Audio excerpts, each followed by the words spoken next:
মাননীয় সদস্য এবং স্বরাষ্ট্রমন্ত্রী আমরা কালকে চলে যাওয়ার পরে আমাকে ভালোবেসে একটা কথা বলেছেন।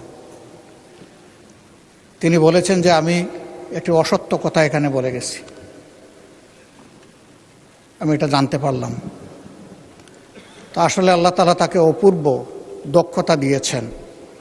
জাস্ট বোতলটা পরিবর্তন করে মেটেরিয়ালসটা ঠিক রেখে তিনি সত্যকে মিথ্যা হিসাবে এবং মিথ্যাকে সত্য হিসাবে চমৎকারভাবে পরিবেশন করতে পারেন। এই জন্য শুধু তাকে ধন্যবাদ জানানোর জন্য আমি এখানে দাঁড়িয়েছি মাননীয় স্পিকার।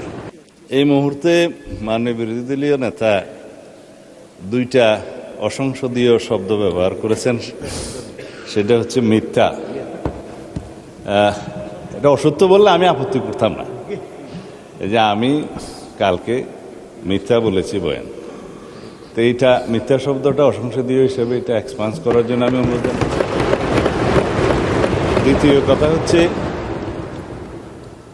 ওনার কালকের বক্তব্যের প্রেক্ষিতে আমি বলেছিলাম মাননীয় বিরোধী দলীয় নেতা এখানে একটা অসত্য বক্তব্য উত্থাপন করেছেন।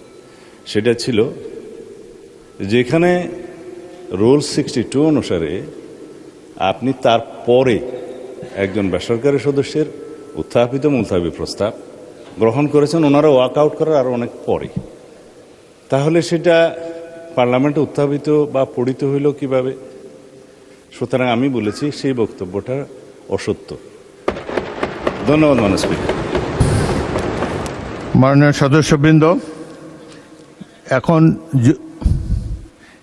মাননীয় বিরোধী দলের নেতা এটা নিয়ে আরও বলবেন, বলেন। বিভ্রান্তিটা এখানে মাননীয় স্পিকার, একই বিষয়ে একই প্রস্তাব একজন স্বতন্ত্র সংসদ সদস্য এনেছিলেন।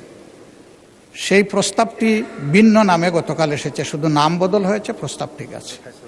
আমি তো আগেরটা জানতাম বলেই বলেছি, এখানে আমি কোনো ভুল তথ্য দেইনি। ধন্যবাদ মাননীয় স্পিকার।